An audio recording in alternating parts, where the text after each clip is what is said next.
Hello, everyone. Welcome to Don't Be Ridiculous, episode 16, Sweet 16 up in here. That's right.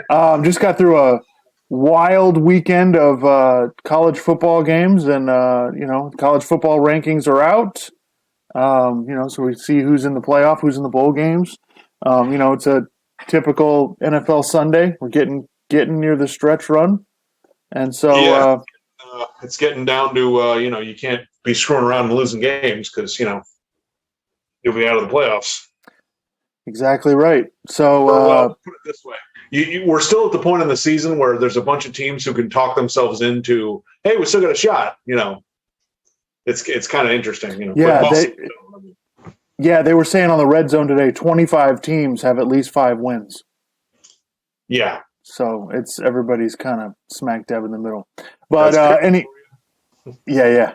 All right. So leading off, you had a worst take of the week for this week. So it all folds into basically it's about the Lincoln Riley, Brian Kelly leaving. Lincoln Riley leaving Oklahoma for USC and Brian Kelly leaving Notre Dame for LSU.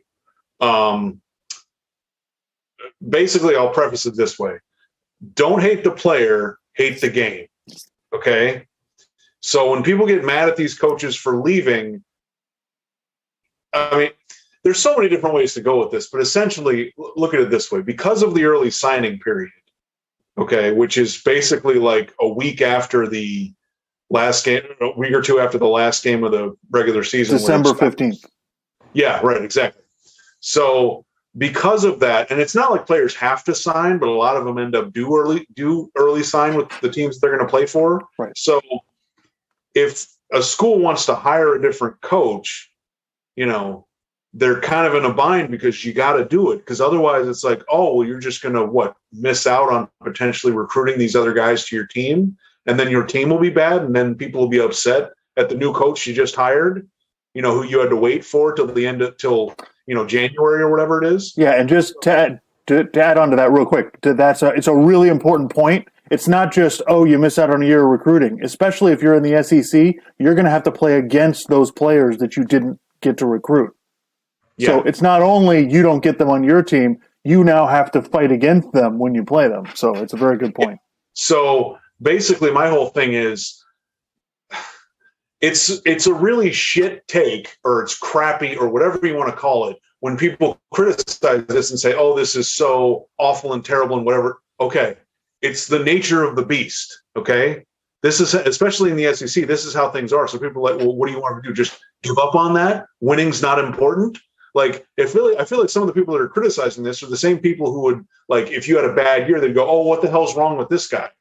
And it's like, well, what? I thought winning wasn't the only thing, And I guess, the main, there's a bunch of takes on this that were kind of ridiculous because I felt like I heard people fine with Lincoln Riley because Oklahoma didn't have a chance to get in the playoff, and people were upset with Brian Kelly. And I'm like, guys, it's basically the same thing, And the worst take that Skip Bayless was all over this because he's in Oklahoma. So yeah, one of the worst takes I heard this week was Skip Bayless, of course. He was saying that because he's an Oklahoma fan, he's a University of Oklahoma fan. And he was saying that he was really upset with Lincoln Riley because he's like, oh, he must have been working on this the last few weeks when they should have been focused on getting into the playoff. And I'm like, I bet you he wouldn't have a problem with it if Oklahoma was to hire somebody else in the middle, late in the season or something like that to come be the coach of Oklahoma away from another school that's, trying to win games and win their conference or whatever else. And by the way, you don't think Skip Bayless was talking to Fox before he left ESPN? Yes, exactly. By the way, that's how this works. That's how jobs, the job that I have now, okay, the place I was at before, okay, it's so funny because the way that they frame this, it's like, oh, well, you're supposed to be focused on this. Okay, the job that I have now, but when I got when I found out about it, I was in a meeting, okay, and then there was a break in the meeting, and I walk out of the meeting, and I'm checking my email on my phone, and I get an email about something. Like, oh, okay. I start reading about this recruiter emailed me. I'm like, oh, okay, this is kind of interesting. So I go somewhere in a private little, tiny little conference room or whatever. I go in there and I call the people and I start talking to them about it and figuring out what the deal is. I send them my info, and then like for the next week or two, I'm communicating with them while I'm at my job, doing different stuff.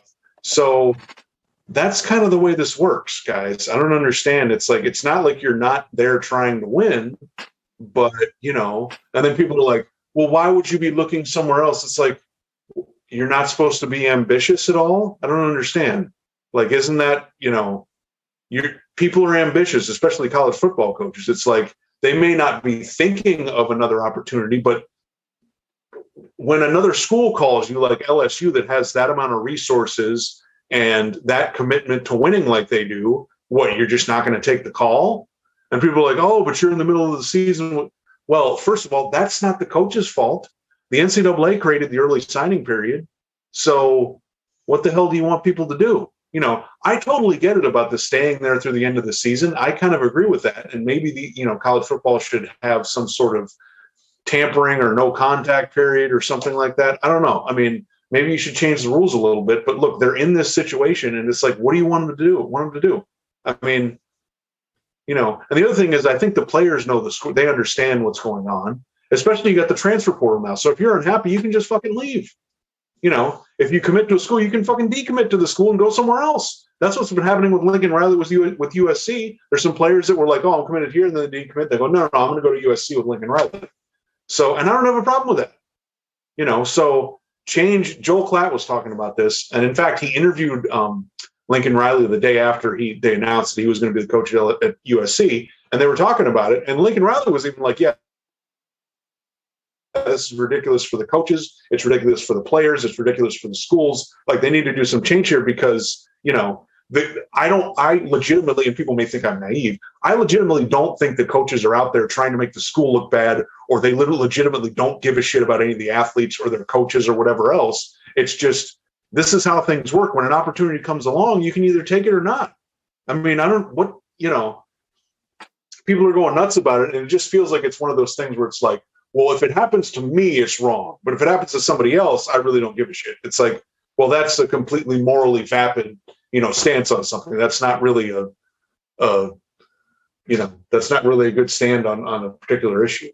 So I'm trying to think. I probably have a bunch of other stuff to say about this, but do you have anything you want to say? Yeah. It's not Brian Kelly and Lincoln Riley's fault that this is the way the system works. And so that's what happens. At the beginning. Don't hate the player, hate the game. Okay. Right. That's the best way to describe this. So there was an article in the USA Today basically saying that, Brian, this is damaging to college football, and this is worse because you're messing with the playoff, and they have a chance to go to the playoff, and all of this, whatever. And I loved Brian Kelly's response to that when he was interviewing with Reese Davis, and Brian Kelly was like, look, I don't play the game. The players do. He's like, I'm not out there on the field. He's like, so the fact that I'm not there shouldn't affect, for a game or two, shouldn't affect, what happens. And I tend to. The thing that I don't like I was saying earlier, a lot of people seem to imply that just because a coach leaves, it means that he didn't care about any of the players. I don't think that that's true. Maybe I'm naive. I think that, Brian Kelly will probably have relationships with some of his former Notre Dame players for a long time, and probably some of his coaches, and probably even some people people at Notre Dame. Okay. But, him leaving, I don't think changes that. So, and then, I read that article by Dan Wolken at USA Today. It was totally, you're ruining the sanctity of the college football playoff. Look, sanctity is not really a word that I associate with college athletics. I don't know about you. Okay. Yeah. I listen, and I don't like the way that's like, I don't like that. I don't like that Kelly, has to leave right before, the team. Yeah, I don't like it either. Yeah. I don't like it. I don't think that's the way it should be. I think the signing period should be moved back. And the other thing is that college football is now, they're creating a problem because now these coaches are leaving before the bowl games. Like, there's a story out today that the Oregon coach is going to take the job at Miami, which they haven't even fired. Miami hasn't even fired the coach yet. I don't know how that's supposed to work, but he's supposed to take a job. So now Oregon doesn't have a coach. We're 10 days away from the signing day, and it's going to ruin all these bowl games that are supposed to be a big deal. So So you know, it's again, this is a college football issue. It's college football's fault and the NCAA's fault and the Power Five conferences and the TV networks. It is all their fault that they have not, you know, put somebody in charge. It's $1 billion business and we don't have anyone running it. It's just it makes no sense. All the professional sports, they have commissioners, they have boards of directors. Like, you know, the other thing, like a perfect example of this is like the conference commissioners all got together the other day to talk about the playoff. They've been talking about this for like 6 months and they don't have anything done. Yeah. Because honestly, they don't, in my opinion, this is my opinion now, I don't think they care enough. They really don't. Because if they got their staffs together in a room, they'd have this figured out in a couple of days. There's a lot of ins and outs and everybody wants different things, but they could figure this out easily. It's not a problem. So, so the question that I wanted to ask you was, you know, what should coaches do? Or have we already answered it? Is this it? Well, yeah, I mean, they're in this, look, when you're in a fucked up situation, fucked up stuff's going to happen. Pardon my French, but that's the way it kind of goes. By the way, that can be a general rule for life. Okay. You know, yeah, the NCAA should probably change some stuff because look, I'm not against mobility. I don't have a problem with coaches going to different places. And I don't think that it's, you know, people just have this, I don't know what to call this vision of college athletics where it's like, well, if a coach says that you need to come to this school and they promise you that blah, blah, blah, blah, blah, and then they leave, it's like they're pissing on your dreams or something. And it's just like, guys, can we really stop that? Come on. I'm sure, you know, when the coach wants you to come there, yeah, the coach wants you to come there. They want to try to win, and they try to win, and then whatever happens, happens, and then the coach decides I'm going to leave, you know. But the kids can transfer now. If the kids couldn't transfer, I would have a much bigger problem with this. Because of the transfer portal, I don't have nearly as big of a problem with it.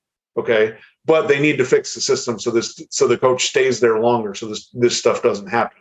You know, because I can't really blame the coaches for it. So look, if you want to, we have to recruit. So it's like, what, you're just going to give up on that? Like especially in the SEC, like you can't, like, you know, if there's 4 or 5 players you miss out on recruiting, then, you know, they're competing against you and they're kicking your ass in November. So, you know, and especially at a school like LSU, like you can't do that. If you have a bad year, they'll kick your ass to the curb immediately. So, you know, it's just one of those things where it's like when people say this is ridiculous. Like I was listening to Peter King's podcast. I was listening to watching a YouTube clip of it, and I understand what he's saying, but he's making a point without context. That's the thing that pissed me off. That's the main thing that pissed me off this whole week. People are making this point without context. Is it in a vacuum? Is it fucked up to leave before the season's over? Yes. Are you considering the other factors that are going on in the system that's in place? You know, because if you're not doing that, then you're saying this is terrible and this is disingenuous and this speaks to his character or whatever else. Like, come on. You're not considering the context. You have to consider the context.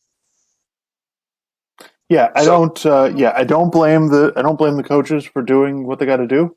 This is the system that we have. It's not great.